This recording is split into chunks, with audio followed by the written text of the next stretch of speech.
بسم الله الرحمن الرحيم. الحمد لله ولي الصالحين ولا عدوان إلا على الظالمين، والصلاة والسلام على رسوله الكريم وإمام الموحدين وعلى آله وصحبه أجمعين.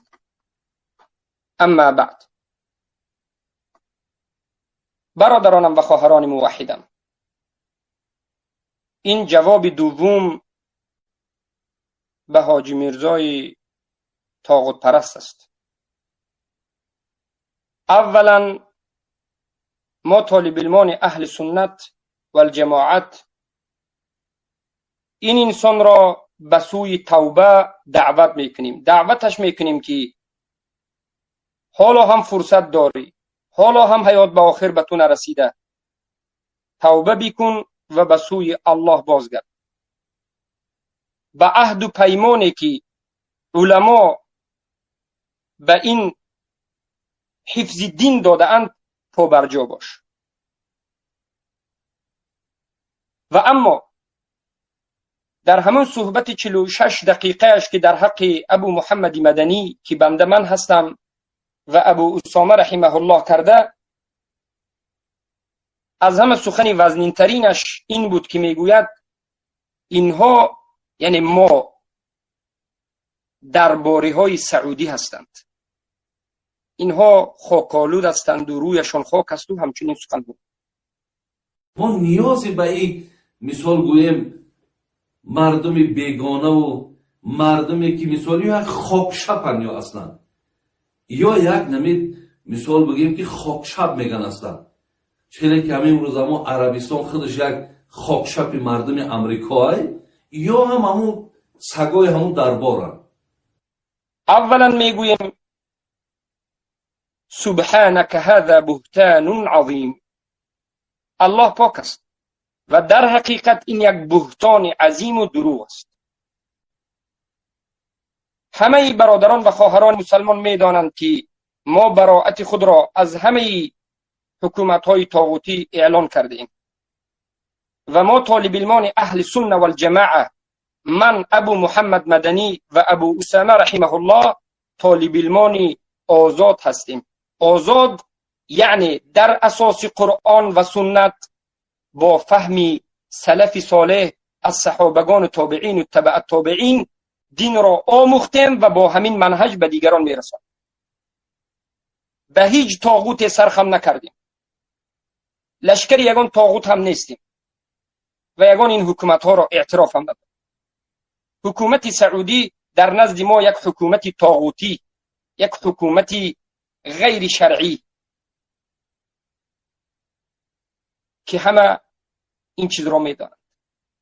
پس این تهمتش آشکار شد که تهمتی بافته، ساخته و دروغ است. اما ما خوب میدانیم که خود این بنده حاجی میرزا و او کسانی که در گرد و اطرافش هستند، از او مولوی باختری اژدهار، از او مولوی معین الدین اژدهار دیگر، از اون دیگر طاغوت پرستان و حکمت الله و شاگردان مشرکش، این قبوری ها و این مشرک ها در حقیقت طاغوت پرستان، در حقیقت درباری های حقیقی خودی همین ها هستند. رئیس جمهور گویم 2 کرات حاجی است. الحمدلله این خوب از این برای ما خیلی یک سربلندی است. ما همیشه در حق ایشان دعاگو هستیم. کسی درباری حقیقی یک انسان دیگر را متهم میکند، طالب علمان اهل سنت و الجماعت را متهم به درباری بودن میکند. عقیده ما واضح است، منهج ما واضح است و روش ما واضح است.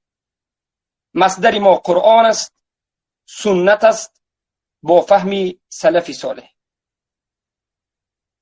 بله، به این تهمتی که کردی در نزد الله سبحانه و تعالی جواب خواهی گفت. حتما ما صبر میکنیم. فسنصبر و عند الله تجتمع الخصوم. ای حاجی مرزا، ای قبوری ها، ای دیگر اژدهارها، ما صبر میکنیم و در نزد الله به هم دیگر ملاقات میکنیم. و در همون جا میبینیم که این تهمتی که شما کردید چگونه غلط و چگونه خطا و چگونه دروغ بوده است. پس حالا هم بر وقت است توبه کنید و از این باطلگوییتون بس کنید و دست کشید و از اهل توحید، از مسلمان ها، از دیگر همه امتی رسول الله صلی الله علیه و سلم که در ملت فارس است معذرت خواهی کنید. وگرنه این گناه شما که گناه درباری طاغوت پرستی هست نابخشیده نیست. نه در بین امت شما بخشیده می شوید و اگر به همین عقیده باطل بمیرید در نزد الله هم بخشیده نمی شوید. چرا؟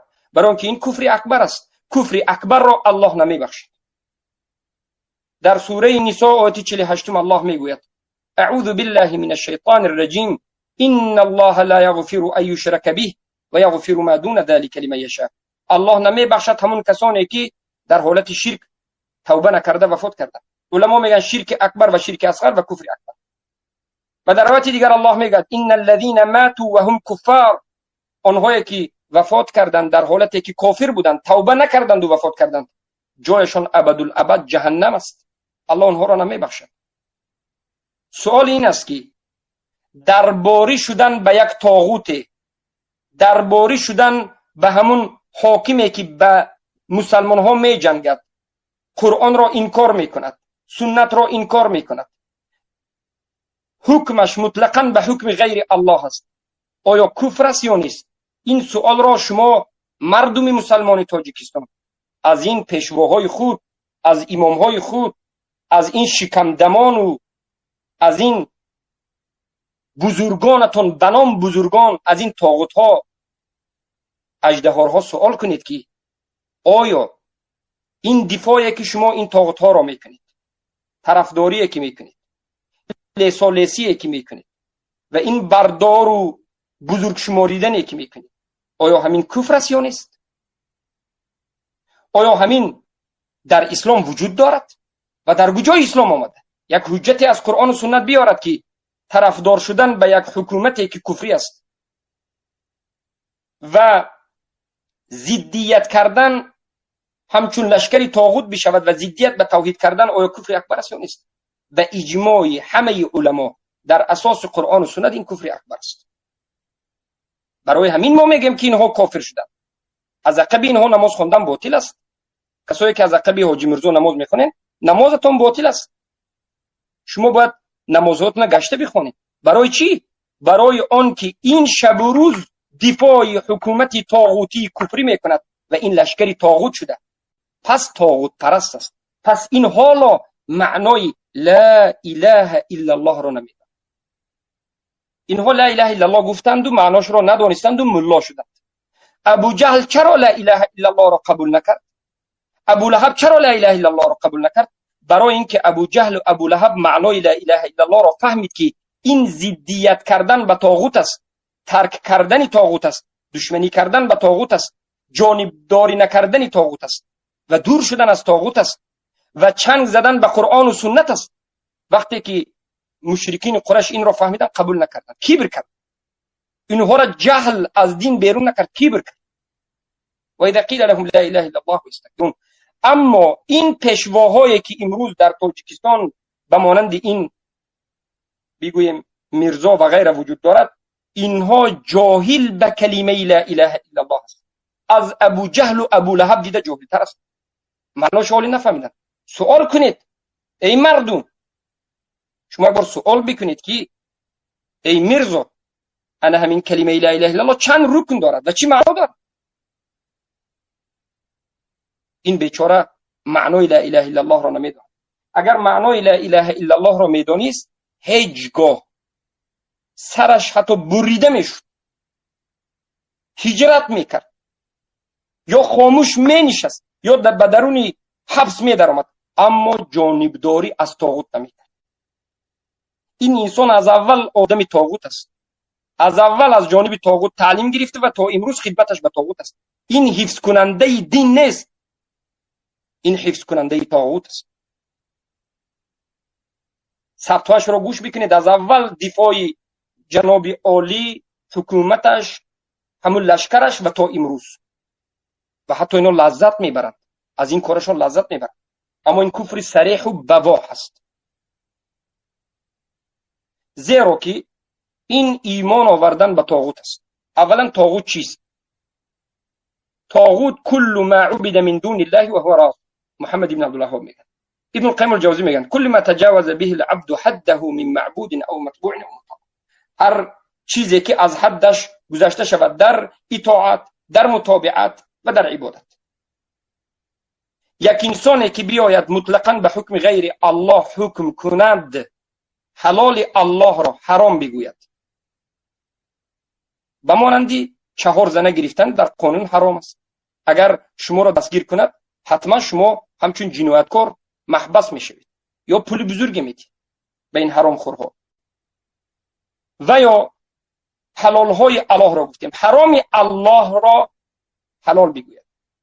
ربا حلال است، زنا حلال است و دیگر چیزهای حلال است. و دشمنی به دین اسلام و مسلمان ها بکند. حجاب از ما نیست بگوید و غیر و غیر. یک انسان ریش را گذاشته، سله را به کله زده، خود را مولوی گفته یا که حاجی گفته، بیاید و طرفداری از همین انسان بکند، از همین طاغوت بکند، طرفداری از همین حکومت بکند. انا همین انسان مسلمان است یا کافر؟ ایمان به طاغوت دارد یا کفر بر طاغوت دارد؟ موحد است یا مشرک است؟ کسی که از توحید بوی برده باشد میداند که این مشرک است، این کافر است، این مرتد است، این طاغوت پرست است. این از جمله علماء السوء است. سلف صالح رحمهم الله، همون ابو حنیفه که شما طاغوت پرستان بر دروغ نامش را میگیرید، شما اگر ابو حنیفه امروز زنده میبود، ابو حنیفه را خوارج میگفتید، و ابو حنیفه امروز زنده میبود شما را بر رویتون تکفیر میکرد و حکم قتلتون را میداد. ابو حنیفه رحمه الله را برای چه قتل کردند؟ برای همون که در زمان خودش بوده حکومت اسلامی، همون حکومتی که به قرآن و سنت حکم میکرد، ابو حنیفه به همون ضدیت و گفت همون اجرا نکردند، طلباتش اجرا نکردند، به خاطر اینکه مخالف به شریعت بود. ابو حنیفه را ضربه زدند و بالاخره به قتل رسوند. قصه امام احمد مشهور است. همون پادشاهایی که در زمان این امام ها بودن، کدام پادشاه بودن؟ اینها به حکم الله و رسول حکم میکردند. در نزد سلف صالح اگر همون پادشاه به حکم الله و رسول حکم کند، هم به نزدش بسیار رفتن طرفداری کردنش میگفتن که این یک گمراه است، یک خسارت زده است، و اینها را در سخنانش احتیاط میشد. علما پرهیز میکرد. اما شما درباره های تاجیک، شما مولوی های دین فروخته، ای حاجی میرزایی جاهلی از توحید دور شده و به شرک واقع شده، شما این چیزا فخر میدانید و شب و روز کوشش میکنید که یک علاج پیدا کنید، به نزدش روید، اما به نزدش شما را اجازه نمیدهد، طاغوت اجازه نمیدهد، اما به نزدش نرفته شب و روز فتوا بر علیه اسلام، بر دفاع طاغوت میده. سخنهای این انسان رو کسی وقت گوش میکند، اعوذ بالله میگه. من برای شما میگم سخنهای این انسان رو گوش نکنید. کسایی که گوش میکند قسم به الله پشیمان میشوید، زیرا که سخنها و فتواهای این جاهل تماما بر ضد قرآن، تماما بر ضد الله، بر ضد سنت رسول الله است و بر ضد همه علما است، بر ضد ابو حنیفه است. اینها دروغ میگن. ابو حنیفه گفته دروغ میگه. ابو حنیفه در کجا گفته که طاغوت پرست باش؟ ابو حنیفه در کجا گفته که حکومتی که به اسلام میجنگد طرفداری بکن؟ ابو حنیفه خیلی آدم ها را خودش تکفیر نکرد. نظر بکنید به کتاب های فقه حکم المرتدین، الله خارت بکند. لیکن ببین، پس حکمی که به حکم غیر الله هست این طاغوت است. همون حکم را امروز داری دفاع میکنی. به خاطر دفاع همین سیستم طاغوتی اهل سنت رو سنگ میزنی. بدون که الله سبحانه و تعالی اراده کننده های حکم طاغوت را چی گفت؟ در سوره نساء آیه 60 الله میگوید اعوذ بالله من الشیطان الرجیم ألم تر إلى الذين يزعمون أنهم آمنوا بما أنزل إليك وما أنزل من قبلك يريدون أن يتحاكموا إلى الطاغوت وقد أمروا أن يكفروا به ويريد الشيطان أن يضلهم ضلالا بعيدا. و یا دیدی ای محمد صلی الله علیه وسلم کسانی را که دعوا میکنند اما این دعواشون دروغ است. دعوا میکنن که ما مسلمان هستیم، ایمان آوردیم به همون کتابی به تو نازل شده، به کتاب‌های پیش از تو نازل شده، ما مسلمان هستیم میگن، اما دروغ میگن. به خاطر چی؟ به خاطر اینکه اینها اراده حکم طاغوت دارند. این طاغوت پرستان نه فقط اراده بلکه دفاع حکم طاغوت میکنن. دفاع اینها از قرآن و سنت نیست. آشکار واضح دشمنی به قرآن و سنت میکنن. وقتی که کفر به طاغوت ندارن، رکن لا اله الا الله ندارن، مسلمان نیست. در سوره زمر آیت 17 الله گفت اعوذ بالله من الشیطان الرجیم والذین اجتنبوا الطاغوت ان یعبدوها وانابوا الى الله لهم البشرى. بشارت الله به همون کسایی هست، نجات، بشارت، خوشبختی به همون کسانی هست که اجتناب کردند از طاغوت پرستی، دست کشیدن از طاغوت پرستی، از جانبداری طاغوت دست کشیدند و عبادت طاغوت ترک کردند و کفر به طاغوت ورزیدند و انابوا الی الله و به سوی الله آمدند، انابت به سوی الله کردند، بازگشتند به سوی الله و رسول. پس ای حاجی مرزا به سوی الله و رسول بازگرد، به همین قرآنی که در نزدت هست، خیر عربی رو که نمیدون، لااقل ترجمهش رو که همون طاغوت ترجمه کرده، البته که خیانت هم در ترجمه کرده، یک نظر بی. شاید الله قلب‌های گمراه شدت را باز کند و هدایت یابد. سنت‌های رسول الله را دشمنی نکن، یک نظری بی. همان وقت ایمان ما قبول می شود که کفر به طاغوت داشته باشی. ایمان به الله آوردی اما کفر به طاغوت نورزیدی، ایمان درست نیست، صحیح نیست، کافر است. در سوره بقره 256 الله میگه فمن یکفر بالطاغوت و یؤمن بالله فقد استمسك بالعروة الوثقى. هر کسی که کفر ورزید به طاغوت و ایمان آورد به الله، به تحقیق بر اسمان قوی لا اله الا الله چنگ زده است. ابن جریر طبری میگن یعنی هر کسی که کفر به طاغوت ورزید، ایمان به الله آورد، لا اله الا الله را چنگ زده، اسلامش صحیح است، دینش صحیح است. و در غیر این صورت اسلامش، دینش صحیح نیست، لا اله الا اللهش درست نیست، قبول نمیشه. در غیر این صورت یعنی کسی که ایمان به الله دارد، توحید ربوبیت، الوهیت، اسما و صفات دارد، اما کفر به طاغوت نورزید، یعنی همون الههای باطل را انکار نکرد، دشمنی به همون الههای باطل نکرد، به همون قانونهایی که قانون غیر الله و رسول است همونهای انکار نکرد، باطل ندانست، برعکس اونهای دفاع کرد، طرفداری کرد، و مسلمان ها جنگید. و این مصیبت زمانه ما هست که هر یک حاکم طاغوت به نزدش همچنین علما را گرفته که اینها دین خود را به خاطر دنیای دیگر کس فروختند. احمقی اینها همین است که اینها دین نشان را به خاطر دنیای یک نفر فروختند و مردم را هم دارند گمراه میکنند.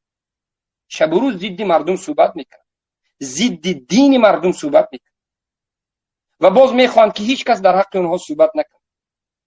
این جهالت شماست، این بیخیردی شماست، این بی‌حکمتی شماست. شما فکر میکنید مگر این بیشه خالی است؟ در این بیشه شیرها وجود دارد. در سوره نحل آیه 36 الله میگوید ولقد بعثنا فی کل امه رسولا ان اعبدوا الله واجتنبوا الطاغوت. ما به هر یک امت رسول را فرستادیم که آنها دعوت میکردند که ان اعبدوا الله، ای مردم یگانه الله عبادت کنید و اجتناب از طاغوت بکنید. اگر شما ای صوفی ها، ای گمراهان، شما اگر راستگو باشید، خیانتکار نباشید، دروغگو نباشید، اثبات بکنید که یک مراتبه بر علیه طاغوت یا که به کفر ورزیدن به طاغوت صحبت کردید، در مدت 30 سال که شما دعوت میکنید، آیا یک مراتبه در اصل دین صحبت کردید؟ یک مراتبه اصل دین، اساس دین، ریشه و پیدیوار دین را بیان کردید یا نکرد؟ کسانی که حاجی مرزا را کورکورانه گوش میکنید، یگان مراتبه آیا کلمه کفر به طاغوت گفتنی کلمه را شنیدید؟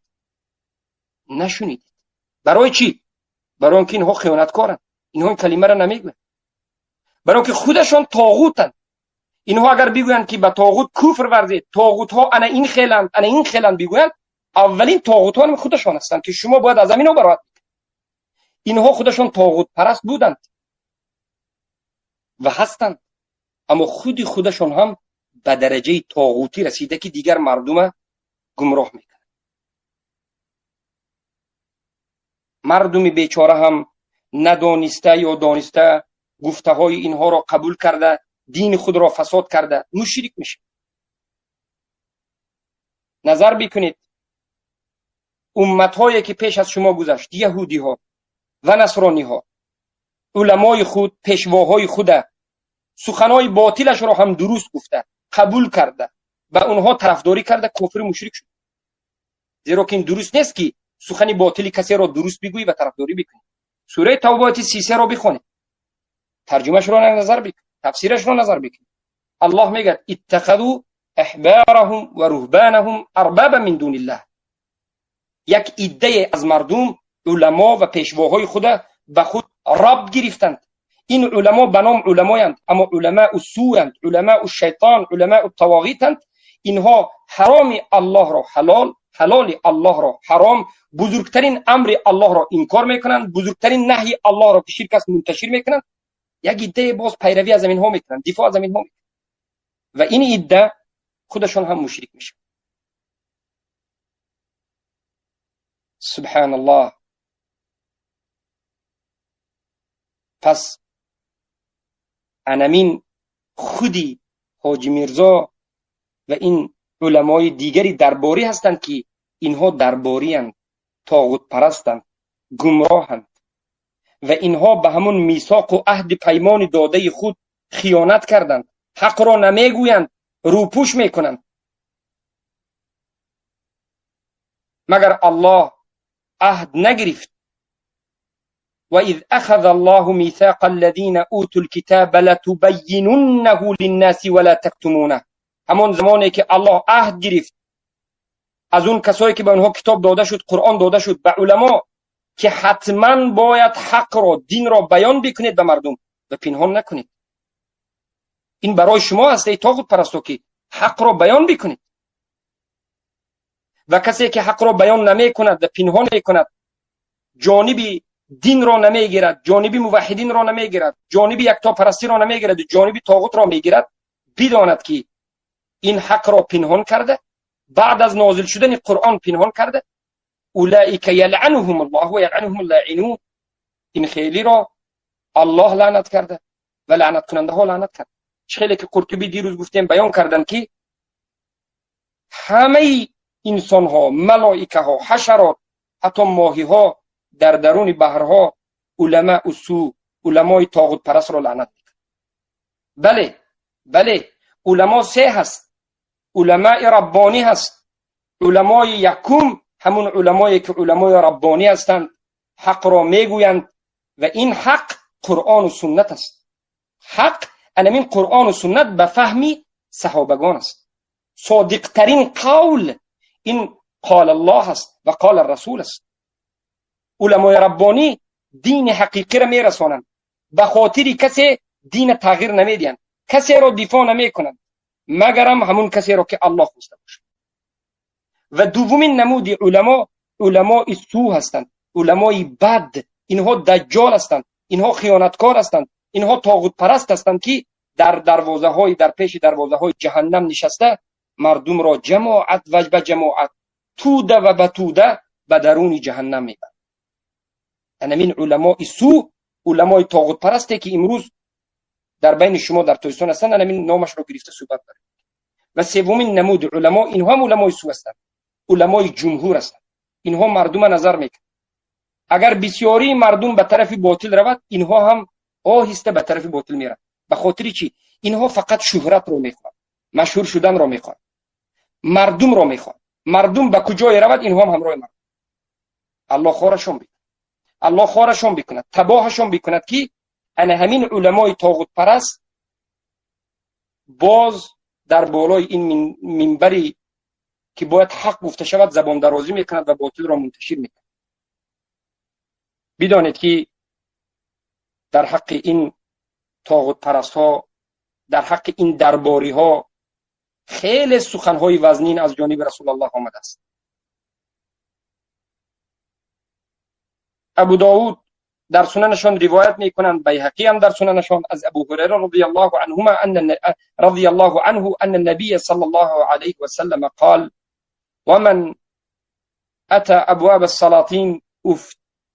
السلاطین افتتن. هر کسی که به در سلاطین رود یا به گفته های او برود و گفته های او را اجرا بکند به فتنه گرفتار میشد. شیخ الاسلام ابن تیمیه در زیر این حدیث گفتند که فتنه همین است که متى ترك العالم ما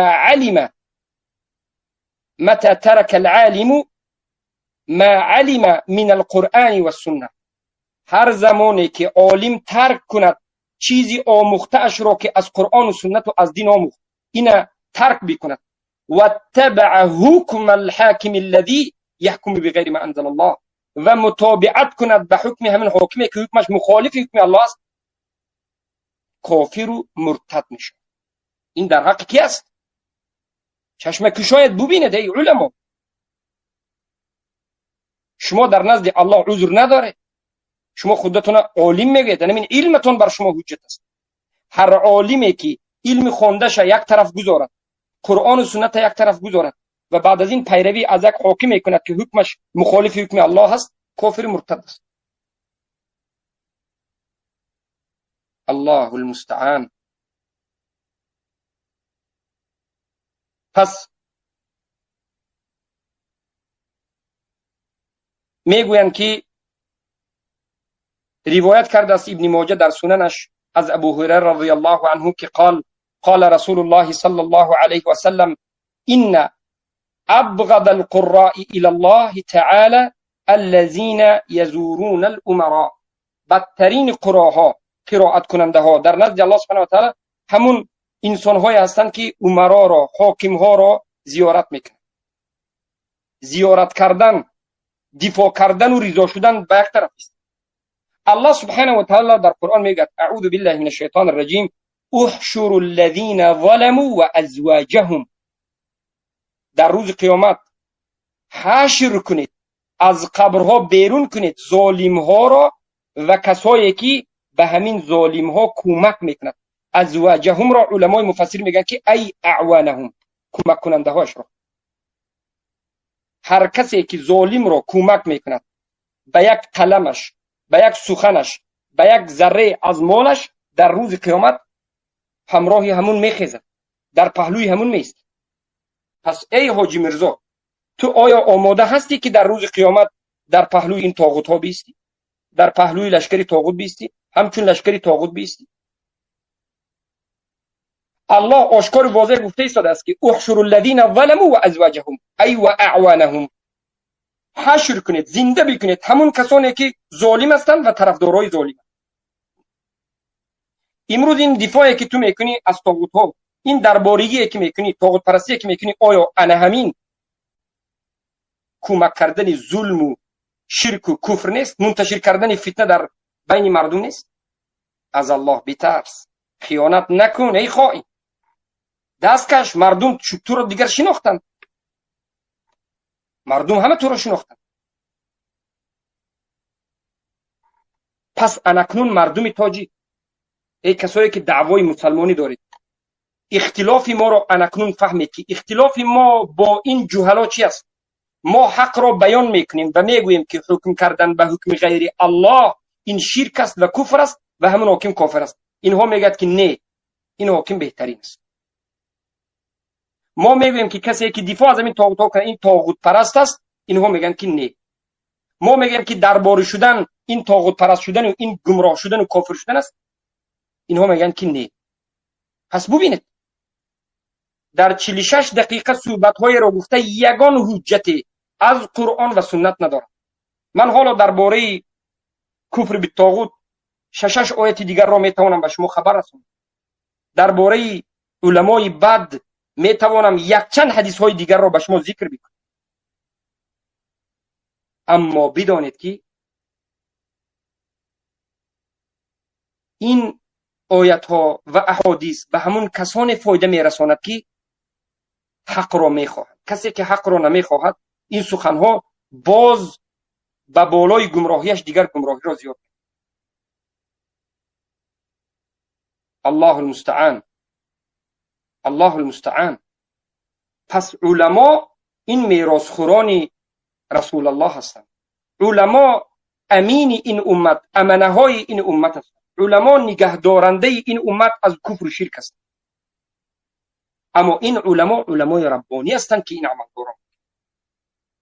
علما که به نام علما مشهورند و به کفر و شرک و خرافات دعوت میکنند و ضدیت به قرآن و سنت میکنند، این علما علماء السوء، علمای طاغوت پرست و علمای گمراه و شاگردان شیطان گفته میشود.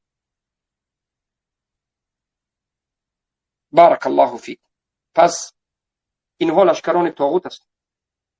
الله میگوید الذین آمنوا یقاتلون فی سبیل الله، آنهایی که ایمان آوردن می جنگند در راه الله، یعنی دفاع میکنن دین الله را، دفاع میکنن قرآن و سنت را. والذین کفروا یقاتلون فی سبیل الطاغوت، آنهایی که کافرند دفاعشون جنگشون در راه طاغوت است. شب و روز کوششی که میکند به خاطر چی؟ به خاطر همون قبر پرستی را زنده نگه داشتن، به خاطر عقیده جهمی داشتن، به خاطر الحاد و کفر منتشر شدن و به خاطر طاغوت، به خاطر همین طاغوت حفظ کردن با مؤمنین و مسلمین میجن. انا همین است که ما میگیم که اینها گمراهند. اختلاف ما و این علمایی که در تاجیکستان هستند انا همین است، دیگر اختلافی نداره. همراه اینها تجارت نکردیم، ما گفتی خودشان تاچکه های اینها را ندیدیم، نرفتیم، ما حالا در بیرون هستیم. اما اینها میترسند که بناگاه این عقیده صحیح مشهور می شود، پهن می شود و دیگر بازار ما کساد، طاغوت پرستی ما کساد و دیگر ما از دنیا میمونیم. الله خیرتان بکند که به خاطر این دنیا آخرتتان را فروختید. توبه بکنید و به سوی الله بازگردید. این بود صحبتی که امروز قسم دوم بیان کردیم و ان شاء الله در قسم سوم باقی مانده از کفریاتش را در هر یک صحبت یک کفرش را ذکر خواهیم کرد. پس مردم تاجیک زیرک باشید، علمای خود را بدانید که کی است، چی است و چی میخواهد و بدانید که دین از قرآن و سنت گرفته میشه. و اینها ابو حنیفه را در حقیقت به خود نقاب کشیدند و ابو حنیفه از اینها بیزار است و ان شاء الله در حلقه های آینده ما درباره مخالفت